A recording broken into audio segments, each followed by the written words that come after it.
ICC champion trophy 2025। ICC champion ট্রফির প্রথম ম্যাচটি হয় নিউজিল্যান্ড এবং পাকিস্তানের মধ্যে। প্রথম ম্যাচে নিউজিল্যান্ড প্রথম ব্যাটিং এ নেমে 50 ওভারে 5 উইকেট হারিয়ে 320 রান করে এবং পাকিস্তানের হয়ে ব্যাটিং করতে নেমে 47 ওভার 2 বলে 260 রান করেই সব উইকেট হারায়। আইসিসি চ্যাম্পিয়ন ট্রফির প্রথম ম্যাচটি শেষ হওয়ার পর নিউজিল্যান্ড 60 রানের ব্যবধানে পাকিস্তানকে হারিয়ে জয়লাভ করে। প্রথম ম্যাচে প্লেয়ার অফ দ্য ম্যাচ হয়েছে টম লাথাম। আইসিসি চ্যাম্পিয়ন ট্রফির দ্বিতীয় ম্যাচটি হয় বাংলাদেশ এবং ভারতের মধ্যে।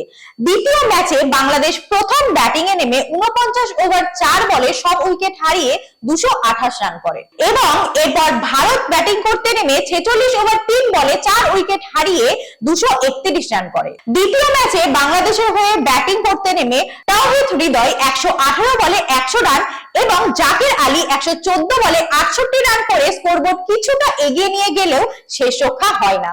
ভারতের হয়ে বোলিং করতে নেমে সামি 10 ওভার বোলিং করে 53 রান দিয়ে সবথেকে বেশি 5টি উইকেট নেয়।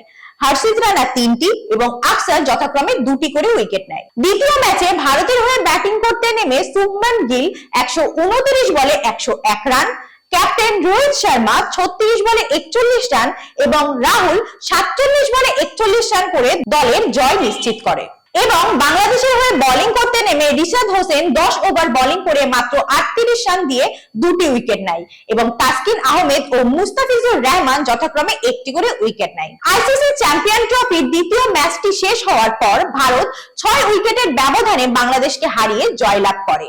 দ্বিতীয় ম্যাচে প্লেয়ার অফ দ্য ম্যাচ হয়েছে শুভমান গিল। দেখা যাক পরবর্তী ম্যাচগুলি দর্শকদের জন্য কতটা মনোরঞ্জনপূর্ণ হয়। দেখছেন এইচপিআর স্পোর্টস।